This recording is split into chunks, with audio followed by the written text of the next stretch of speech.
मंगलम कुंद कुंदाब्जो जैन धर्मोस्तु मंगलम सर्वमंगल मांगल्यम सर्वकल्याणकारकम प्रधानम सर्वधर्माणां जैनम जयतु शासनम।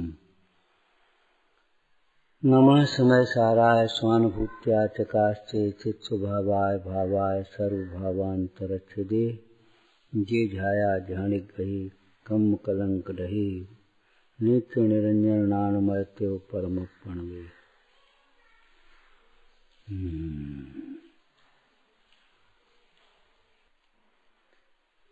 जब बच्चों की चर्चा चलती है तो हमको लगता है ये बच्चे हैं और हम बड़े। ये बहुत बड़ी भूल है। अष्टपावड़ ग्रंथ की टीका करते हुए पंडित जयचंद जी ने कहा बाल 5 प्रकार के होते हैं। एक होता है अव्यक्त बाल। अव्यक्त बाल कौन सा? टट्टी पेशाबी की नहीं कह पाए, रो देगा बस, क्या करें कोई सूझता ही नहीं। अव्यक्त बाल को सभी लोग बाल मानते हैं। बच्चा है, अभी रोने लगे कुछ नहीं कर, अरे भाई बच्चा है। अभी ये डांटने लगे क्या करते हो, अब वो बच्चा है भैया, मैंने बच्चे की सब क्षमा है।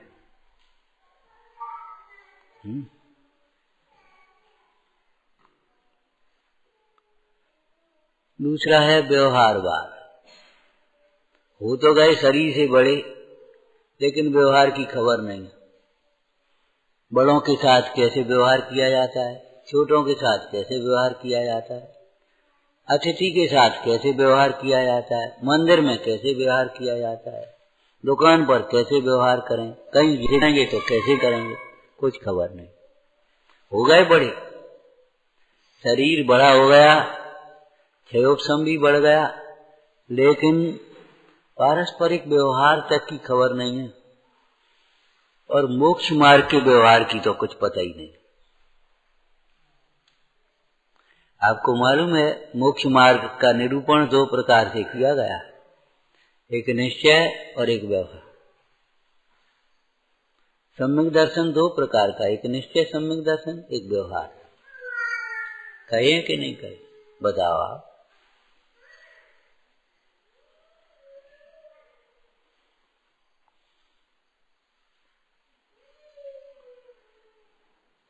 तो लौकिक व्यवहार और मार्ग का व्यवहार कुछ खबर नहीं है। अपनी जैसी देखी तैसी करने लगे, जैसे सुना पड़ा तैसे ही समझने लगे। विचार नहीं है, निर्णय नहीं है, आचरण होने की बात तो कहाँ होगी। उसको कहते हैं व्यवहारवाद। अब व्यवहार अच्छी तरह सिखाया गया। व्यवहार माने मैनर, शिष्टाचार। बड़ों को देखते ही आदर भाव, छोटों को देख करके यथायोग स्नेह भाव। हर बाल आए दूसरे नहीं है तो पूछता ना गलती क्या है, व्यवहार नहीं आता। व्यवहार नहीं आता, गलती क्या।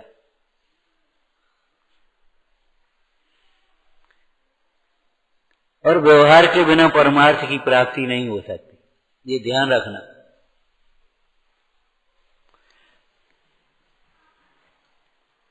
अभिमान में, कसायों की तीव्रता में व्यवहार बिगड़ता है। कसायों की मंदता हो और समझदारी हो तब व्यवहार होता है।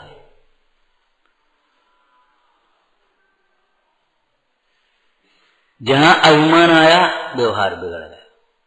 सारे के सारे लोभ की तीव्रता हो गई, व्यवहार बिगड़ गए। जो एक लेकर के भाग लेकर के लेना जानता है, देना चाहता है, व्यवहार बिगड़ जाएगा। एक लेकर के सवा देना चाहेगा, व्यवहार बना रहेगा, चाहे कहीं भी हो।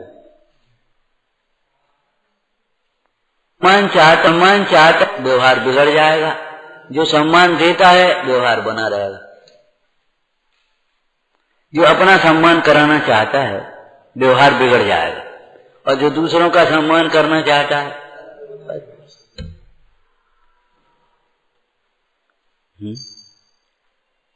सेवा कराना चाहता है, व्यवहार बिगड़ गया। सेवा करना चाहता है, व्यवहार बन गया। भैया बच्चे बैठे हैं, विचार करना बेटा, खेत में जो बोओगे सोई तो होगा। जो आप उसमें से फसल काटना चाहते हैं तो फिर बोना भी तो पड़ेगा। तो जैसा व्यवहार आप दूसरों से चाहते हैं अपने लिए, वैसा व्यवहार आपको करना चाहिए। आप सब हमारा आदर करें, आप सबका आदर करना सीखो, बस खत्म मामला। दूसरा क्या कर रहा है ये मत देखो, आप सबका आदर करना सीखो। सबका आदर माने बराबर नहीं, सब धान 22 पसेरी नहीं चलते, पुरानी कहावत है ये। तो यथा योग्य आदर, यथा योग्य आदर, लौकिक जीवों का लौकिक जीवों जैसा, पारलौकिक जीवों का पारलौकिक जैसा, यथा योग्य आदर करना चाहिए। दीन दुखी है, उसके साथ कैसा व्यवहार करना है, ये तो बहाना बना पड़ा। ये कोई व्यवहार है तुम्हारा? पढ़ रहने का मतलब ये उनका काम, ये व्यवहार है तुम्हारा?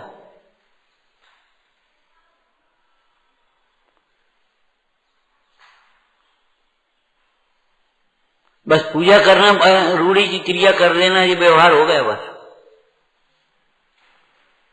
ध्यान रखना, व्यवहार होता है शुभ परिणाम रूप,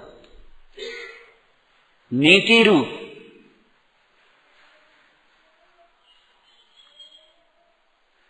तो जो व्यवहार को नहीं जानता वो व्यवहार वाले। अब बताओ, बच्चे जी हैं कि बच्चे अपन है? अब आप सोचो।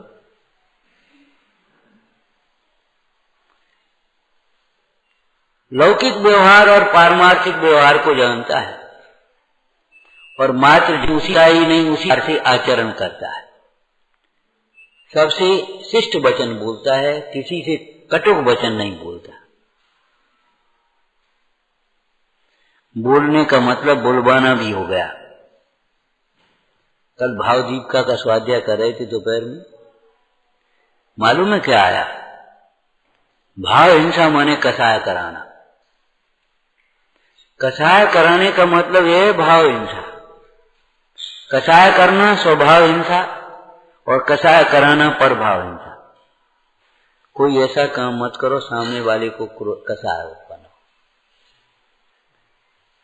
उत्पन्न अज्ञान से होगी, लेकिन आप निमित्त होंगे। निमित्त भाव है कसाय। कसाय का नाम भाव हिंसा और कसाय विशेष का नाम प्रमाद। कसाय विशेष अगम में ये भी परिभाषा है, तीव्र कसाय को प्रमाद कहते हैं। कसाय विशेष का नाम प्रमाद है और प्रमाद सहिचर्या का नाम द्रव्यहिंसा है। कसायों के वशीभूत होकर जो आप बोलते हो वो सब सामने वाले को दुख देगा, पीड़ा देगा, सुखी नहीं करेगा। कसाय से वशीभूत होकर के जो कुछ आप करते हो सब हिंसा है, ये समझ लो।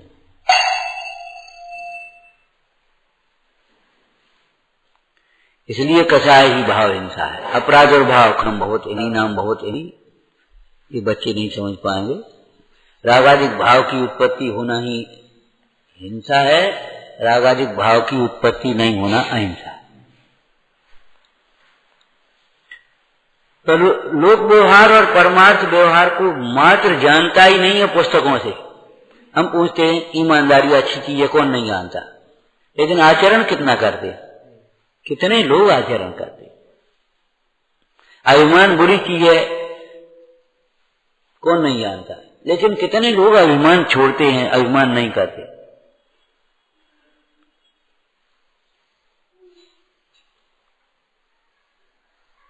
बताओ। वक्ता के लक्षण में लिखा है, जो कसाय के वशीभूत होकर के उपदेश देता है वह अपना और दूसरों का बुरा करता है। यहाँ चैनान योग की कसाय समझना चाहिए, तीव्र कसाय। अभिमान से उपदेश, क्रोध से उपदेश देता है, लोभ लालच से, स्वार्थ से उपदेश देता है। जो खुश हो जाए तो हमें कछु दे देंगे। मायाचारी से उपदेश देता है, दूसरों को कछु उपदेश दे रहा हो, अपन कछु कर रहा हो। वह अपना और दूसरों का बुरा करता है। उपदेश देने के लिए निर्गमता चाहिए। एक देश हो, सर्वदेश हो। निष्प्रहता चाहिए, अंतर्दृष्टि चाहिए, सबके कल्याण की भावना चाहिए। वक्ता के गुणों को पढ़ लेना और ध्यान रखना, जो वक्ता के गुण है वही शिक्षक के गुण है। शिक्षक भी वक्ता ही है। आपको मालूम है, व्याख्याता कहते लेक्चरर, प्रवक्ता कहते हैं। अध्यापक उपाध्याय को कहते हैं। प्रवचन सार जी में उपाध्याय के लिए अध्यापक शब्द का प्रयोग है, अध्यावयण। अध्यापक बहुत ऊंचा शब्द है, कोई खेल खिलौना नहीं है कि अपने पढ़ लिख ले, किताबों से डिग्री ले ली तो अध्यापक हो गए। अध्यापक माने आचरण होना चाहिए।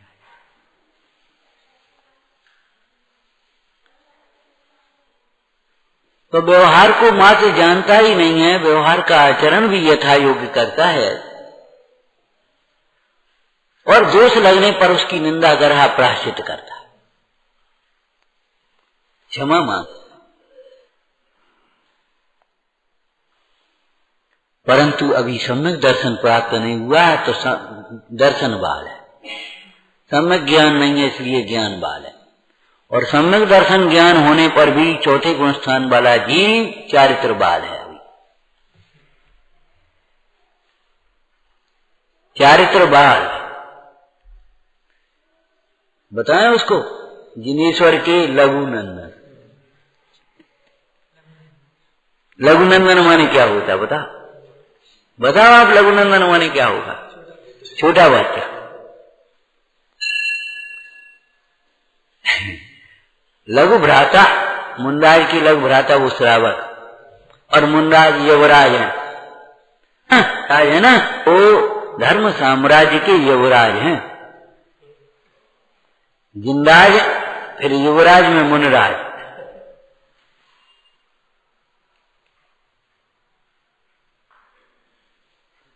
इसलिए बच्चों कहते ही, बच्चे माने जे बच्चे नहीं समझना, अपनी ओर भी नजर रखना। बच्चों नित्य नियम से पढ़ना। और इस पढ़ने में इसी के ऊपर चर्चा करे देते 10 मिनट। पढ़ने में पहले एक बात लगा देना चाहिए, योग्य अयोग्य, पढ़ने योग्य पढ़ना। आपने वैसे ही कहावत सुनी है गांव की, ओ ना मासी दम बाप पढ़े ना हम।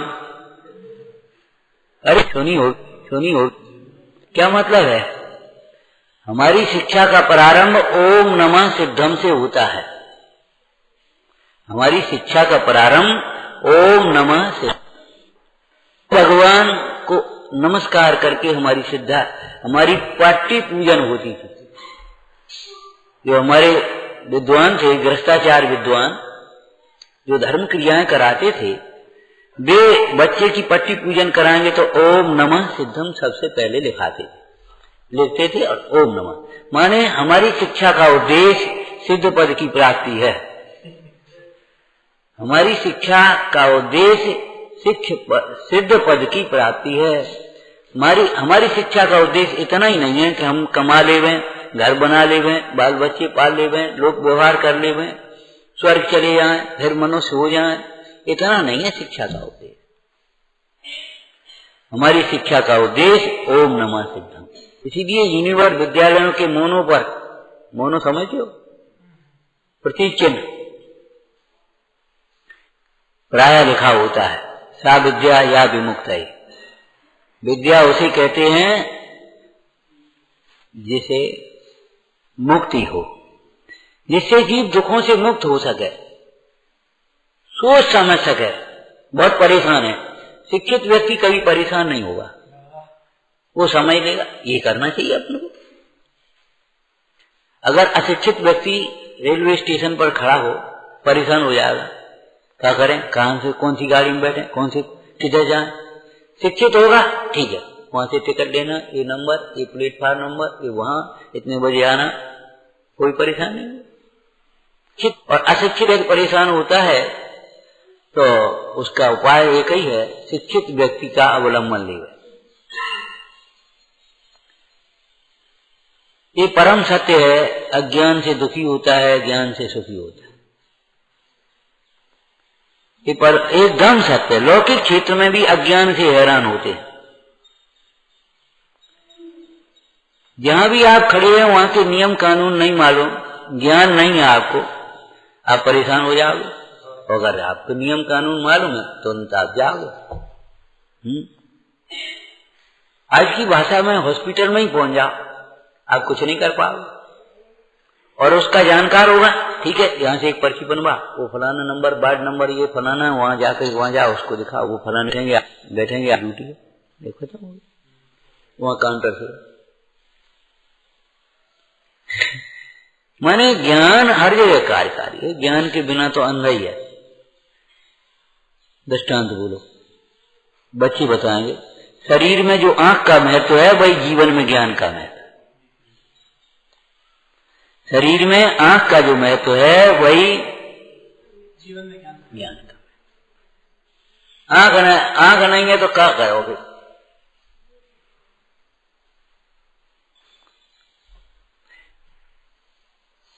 भगवती आराधना में आचार्य महाराज की समाधि के समय शिष्य मुनिराय ऐसे हाथ जोड़ करके कहते हैं, नेत्रहीन थे, आपने हमें नेत्रवान किया।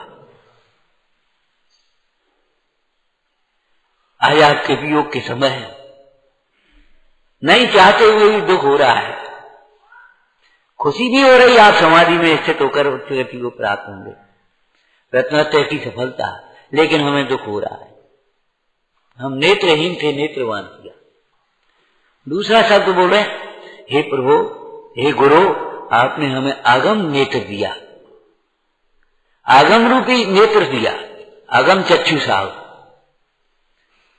हमें आगम से देखना सिखाया, नहीं तो हमें आंखन से देखते जी ऐसे हैं, जी ऐसे हो। हमें आगम बताता है ये इस कर्म का फल है, इस परिणाम से कर्म बंधे थे, उसका फल है ये चक्षु। हमें आगम रूपी नेत्र प्रदान। हम आप लोगों से फिर कहते हैं पढ़ो पढ़ो पढ़ो, बहुत पढ़ो, बहुत कुछ सीख। एक भजन बोल दिया, एक तुमने बोल दिया, तुमने सोचा हम बड़े हैं, उनने सोची हम बड़े हैं, जाके कछु नहीं होने।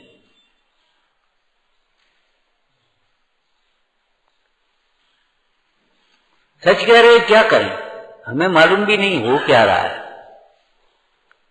क्या होना है। हम तो आए सो, हमने कहा चलो 10 मिनट बैठते हैं बच्चों को।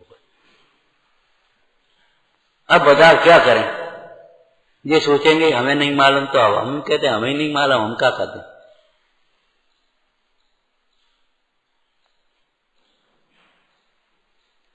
अधूरी पद्धति व्यवस्था नहीं है भाई, बहुत व्यवस्थित होना चाहिए।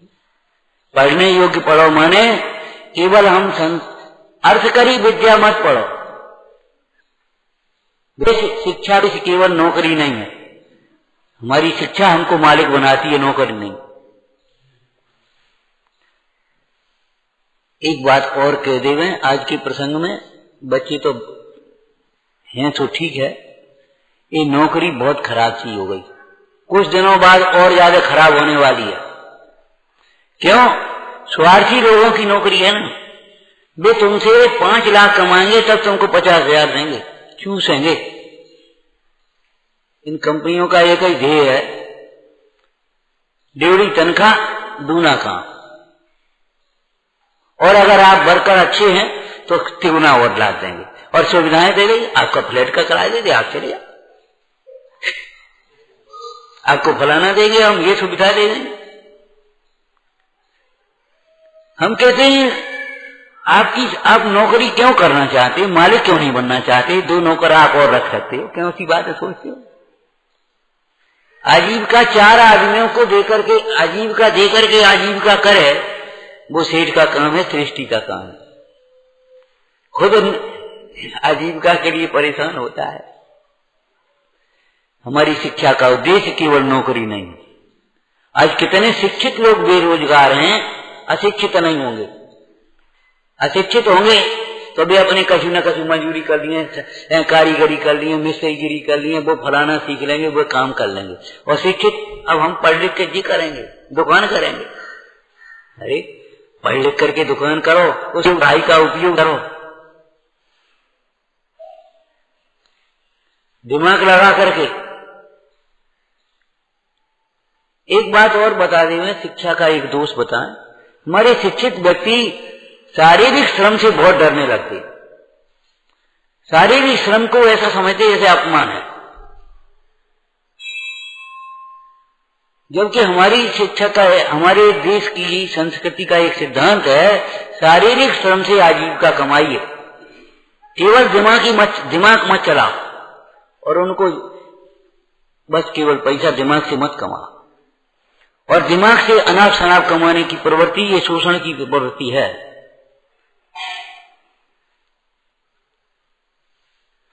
तो हमारी शिक्षा का उद्देश्य केवल पैसा कमा लेना नहीं है, अर्थकरी विद्या नहीं है। हमारी शिक्षा का उद्देश्य धर्म, अर्थ, काम, मोक्ष, पुरुषार्थ का भूमिका के अनुसार निर्वाह होना है। सुख, समृद्धि, शांति, प्रभुता की ओर ले जाती है हमारी शिक्षा। यही नीति का अर्थ है। नीति माने ले जाए, नीति माने जो हमें हमारे लक्ष्य की ओर, माने सुख, शांति, समृद्धि और प्रभुता की ओर ले जाए, चाहे स्वयं को, चाहे हमारे समाज को, चाहे देश को। उसका नाम नीति। धर्म नीति, राजनीति, लोक नीति, ये भेद है सब, पढ़ लेना। तो पढ़ने का मतलब चाहे कुछ नहीं पढ़ना। आज लोग पढ़ते भी बहुत हैं, बहुत कम पढ़ते हैं, फिर भी पढ़ते हैं, लेकिन पढ़ने लायक नहीं पढ़ते। ओना मासी धम बाप पढ़े ना हम, ये तो हमारे पिताजी भी नहीं पढ़े थे। यही तो खराबी है, यही तो पढ़ने लायक है कि हमारे जीवन का उद्देश्य सिद्ध पद की प्राप्ति है।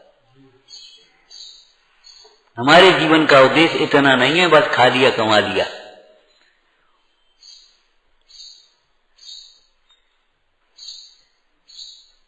कीर्ति कमाना, धर्म कमाना है, अपने उपयोग को बीज है उपयोग। धर्म रूपी क्षेत्र में बोओगे तो सुख शांति के फल आएंगे, मोक्ष के फल आएंगे। मोक्ष के फल रत्नत्रय रूपी वृक्ष पर आते, चारित्र रूपी वृक्ष पर आते, और संसार रूपी वृक्ष पर कर्म के फल आते हैं, दुख के फल आते हैं, दुख के। तो पढ़ने का मतलब चाहे जब पढ़ लिया चाहे जब नहीं पढ़ लिया, नहीं। हमारे बच्चे बहुत गड़बड़ करते हैं, साल भर लापरवाही करेंगे और परीक्षा के समय पर 12-12 घंटे 15-15 घंटे पढ़ेंगे, रटेंगे। फिर नहीं, नित्य नियम से पढ़ना। और नित्य नियम से आप 2 घंटे भी अगर पढ़ेंगे, होमवर्क रोज का रोज पूरा करते रहेंगे, आप कभी परेशान नहीं होंगे और आपका स्तर बहुत अच्छा हो जाएगा।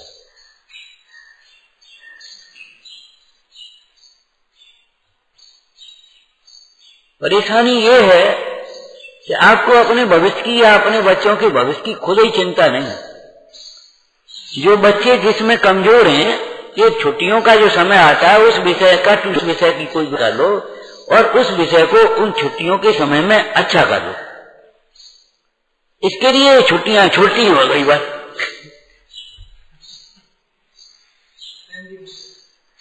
तो नित्य नियम से पढ़ना, नित्य पढ़ना और नियम से पढ़ना। अब हम क्या कहें, हमारा स्तर थोड़ा ऊपर है बच्चों से, हम क्या कर लें। नियम से पढ़ना, नियम के लिए पढ़ना, नियम से पढ़ना, नियम के लिए पढ़ना। हमारा नियम, एक रत्नत्रय को नियम कहते, नियम सार ग्रंथ है। नियम से पढ़ना, पढ़ने के नियम होते हैं। अभी आपको बाहर के मोटे नियम भी नहीं मालूम, तो ऐसे लोग नहीं पढ़ा जाता, ऐसे घूम घूम करके नहीं पढ़ा जाता किताबें गंदी करके पुस्तक डाल करके ऐसे ऐसे कोने होकर के नहीं पढ़ा जाता। ये पढ़ने के नियम गलत है आपके। पढ़ने संबंधी स्वास्थ्य के नियम है। पुस्तक छोड़ दी वहीं और उठ के चल दिए, अपने खाने पीने चल दिए कि बिगड़ी डरी किताबें, ऐसे नहीं पढ़ा जाता। अभी आपके कमरों में होंगे, आपके कमरों में ये दोस्त हैं गड़बड़, इनको क्या सिखाओगे? नियम से पढ़ना माने पढ़ने के कुछ नियम होते हैं, खाने के नियम होते हैं। खूब भूख लगे तब खाओ, हाथ पैर धो करके खाओ, अशुद्ध कपड़ों से नहीं खाओ, अशुद्ध भोजन मत करो, चाहे कहीं से मत खाओ और चाहे किसी से मत खाओ।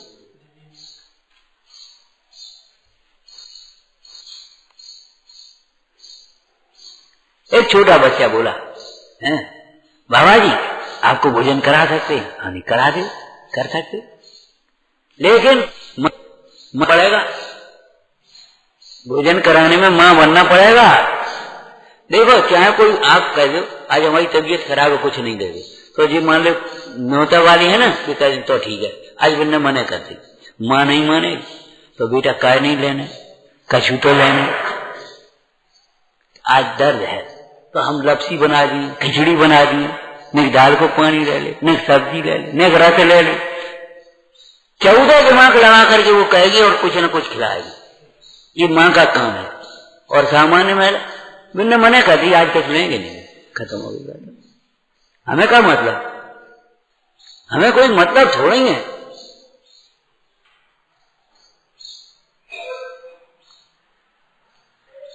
तुम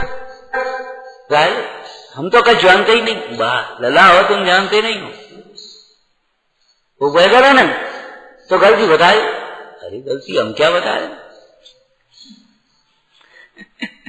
जब देखो तब वही बात ऐसा बोले गलती बता। ये बहुत बुरी जीवन की आदत है हमारी, और उस एक की नहीं है, सबकी है। 100 में कम से कम 99 लोग यही भाषा बोलते हैं और यही भाषा तकलीफ देती है। अरे रे काय की पढ़ाई लिखाई, जिसे अपनी गलती देखना नहीं आता वह गलती दूर कैसे करेगा? उसकी क्षमा केवल मायाचार है। मायाचारी से खुश करने की वृत्ति से क्षमा मांगता है, स्वार्थ की पूर्ति के लिए। तो नित्य नियम से पढ़ना, पढ़ने के नियम होते हैं, हर जगह खाने के नियम होते हैं। हमें बड़ा दर्द होता है कि ये तो लाइनें संकेत हैं, इनके ऊपर आपकी चर्चा होना चाहिए बच्चों की, केवल रटाई पढ़ाई छोड़ेंगे। हित पर दृष्टि रखकर पढ़ना। बोला टोटरमल जी ने लिखा है, इतनी बातों को समझकर मुझे मेरा हित करना है।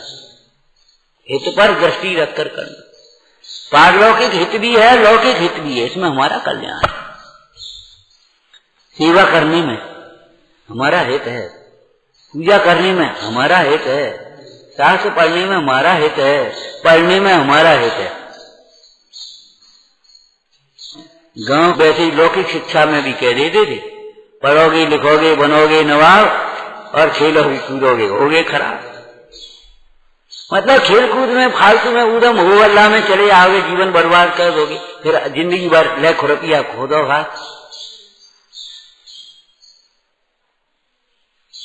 ये स्वर्णिम अक्षर है। जो मकान में नींव का महत्व है वही बचपन में ज्ञानाभ्यास का महत्व है। बचपन में ज्ञानाभ्यास होगा, नींव अगर मजबूत भाई तो ले जाओ तुम चाहे तो कुछ नहीं हो। 10-10 मंजिल 15-15 मंजिल 20-20 मंजिल मकान कैसे बन रहे? ऐसी नींव पर थोड़ी बनेंगे। मुखा महल कैसे बनेगा? बोलो सम्यक्त की नींव पर बनेगा। हित पर दृष्टि रखकर पढ़ना।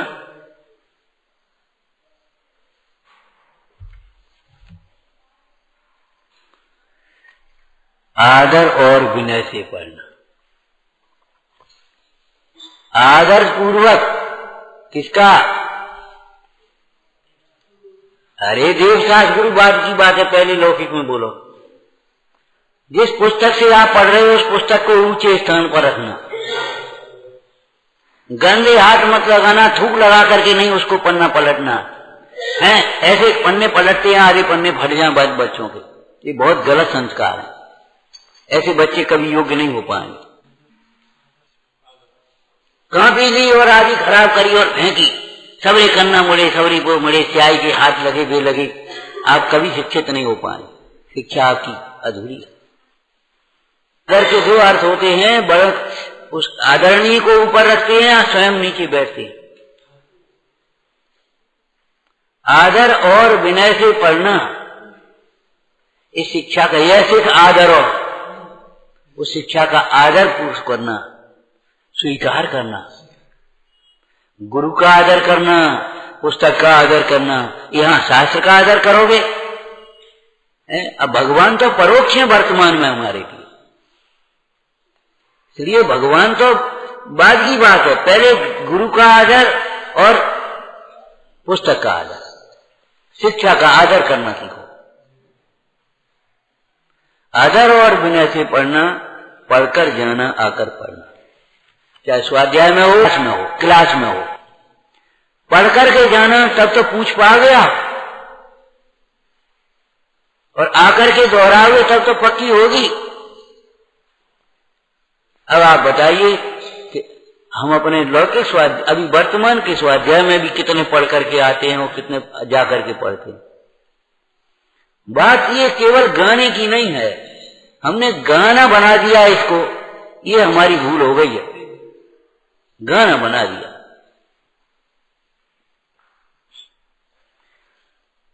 आदर और विनय से पढ़ना, पढ़कर जाना, आकर पढ़ना, चाहे स्वाध्याय में हो चाहे कक्षा में हो, समझ समझ करके तुम पढ़ना, एकाग्र होकर, और नहीं तो अशुद्ध पढ़ो। आगे पाठ पीछे सपाट नहीं, पिछला पाठ याद तुम रखना, करना नहीं, रखना। रखने का तरीका क्या होगा? देखो अपने यहाँ पर्व होते हैं, 7 दिन का स्वाध्याय, अष्टमी को दोहराओ, फिर चतुर्दशी को दोहराओ। तुम्हारे यहाँ संडे होता है छुट्टी। 7 दिन की पढ़ाई का जो पूरा पाठ है, आपको रविवार को दोहराना चाहिए, और फिर 7 दिन भी आप पढ़ोगे तो पढ़ोगे, लेकिन एक एक पाठ एक एक दिन और दोहराते चलो। आपको मालूम है रोटी क्यों जली? कि फेरी नहीं जल्दी, वो डरी रही। और घोड़ी क्यों अड़ी? कि फेरी नहीं। और विद्या क्यों भूले? कि फेरी नहीं। आपको फेरना सीखना चाहिए, हैं? प्रातः जल्दी उठकर पढ़ना। अब जल्दी सोओगे तो जल्दी उठोगे, जल्दी सोओगे नहीं तो जल्दी उठोगे कैसे? और जल्दी उठ करके फिर अपने इतने उतने लग गए काम में, आलस में पड़े हो, नहीं है। प्रातः जल्दी उठकर पढ़ना, समय चक्र का पालन करना। जिस समय जो पढ़ना है वही चक्र माने टाइम टेबल, जिसको कह देते आप समय चक्र। समय चक्र को का पालन करना माने एक ही एक चीज नहीं पढ़ते रहना, हर समय हर चीज पढ़ना। एक ही एक आप लोग भी पढ़ते रहते हो कई बार। हाँ, समय चक्र का पालन करना, आध घंटे कथान योग पढ़ना, प्रथमान योग, कहनान योग, परिणान योग पढ़ना, द्रव्यान योग पढ़ना, भजन पढ़ना, भक्ति पढ़ना, थोड़ी बहुत पत्र पत्रिकाएं भी देखना, किताब वैसी भी पुस्तक देख लेना, धार्मिक नैतिक, ये समय बना करके पढ़ना चाहिए। और पढ़ने में कुछ बातें आएंगी जो छोड़ने लायक है, उनको छोड़ना, जो ग्रहण करने लायक है उनको करना। यही हमारे समाज की और देश की उन्नति का उपाय है।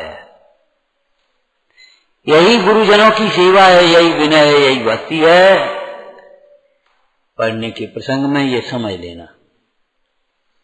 बोलो ग्रंथ में क्या लिखा है इस संबंध में? समय सार में होगा, प्रवचन सार में होगा, कहीं तो होगा ही।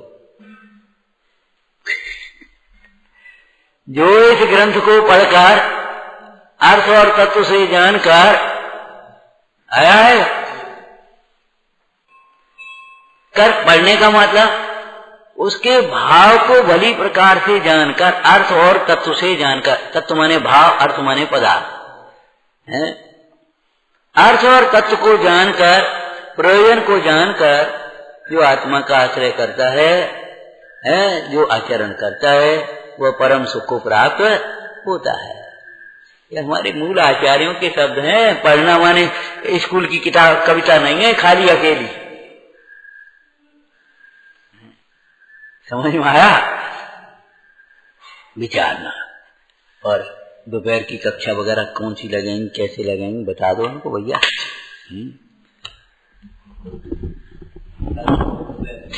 हाँ जी, बहुत अनुकंपा गुरुजनों की, एक एक शब्द के कैसे सुंदर रहस्य। धिक्कार है हमारी कसाइयों को, फिर भी सीखना नहीं चाहते। दोपहर में 3 बजे से 4 बजे तक बच्चों की कक्षा रहेगी। बच्चों सबको एक बात का ध्यान रखना है, बहुत पहले से आकर के यहाँ वहां नहीं खेलना है। सिर्फ 5 मिनट पहले अपने अपने घर से कान बांध करके आओगे धूप में, समझे? ऐसे नहीं घूमोगे। हाँ, पानी पी करके आना बच्चों, कान बांध के आना। पहले से आप यदि आएंगे तो आपको प्रपाष्ठा में शामिल नहीं करेंगे। मंदिर में आकर उदम नहीं करना है, शांति से आपकी जहां जहां कक्षाएं रहेंगी वहां आकर बैठना है। 3 से 4 आपकी कक्षाएं चलेंगी और 4 से पौने 5 बजे तक बहुत सुंदर आपके प्रश्न मंच आदि के सांस्कृतिक कार्यक्रम भी चलेंगे। उसमें आपको इनाम वगैरह भी मिलाकर प्रतिदिन इस प्रकार में आना है। और देखो भाई, बड़े लोग तो बैठे ही हैं, छोटे नहीं है, तो अपने अपने बच्चों को बड़ी प्रकार से समझाओ। ये गर्मी का समय है, धूप में न खेलते फिरें, भागते न फिरें। झट से लपट लग जाती है, झट से परेशानी हो जाती है, बुखार चढ़ आएगा, फलाना हो जाएगा। ये धूप में काम करने की बात अलग है, धूप में घूमने फिरने की बात अलग है। कि मजदूर धूप में काम करते हैं, अरे आप मजदूर नहीं है, ध्यान रखिए। तो धूप में भागते घूमे फिरे नहीं, फालतू बच्चे बैठ करके घर पर पढ़ें लिखें और पूरी छुट्टियों में अपने कमजोर विषय को थोड़ा सा तैयार कर लें, जिससे आगे के सेशन में स्तर अच्छा आपका बन पड़े। कहीं भी आप पढ़ते हो इससे कोई मतलब नहीं, छुट्टियां आप व्यर्थ न खोएं, छुट्टियां व्यर्थ नहीं खोएं। एक लाइन नोट कर लें अपनी अपनी कॉपी की पहली लाइन पर, पहले पृष्ठ पर पहली लाइन पर। आप समय बर्बाद करेंगे, समय आपको बर्बाद कर देगा। समय बर्बाद न कर। हे जिनवाणी भारती तो जपूं दिन रे, जो तेरी शरणा गए सो पावे सुख। या वाणी के ज्ञान की तुझे लोकालो, सो वाणी सदा एक ओम नमः।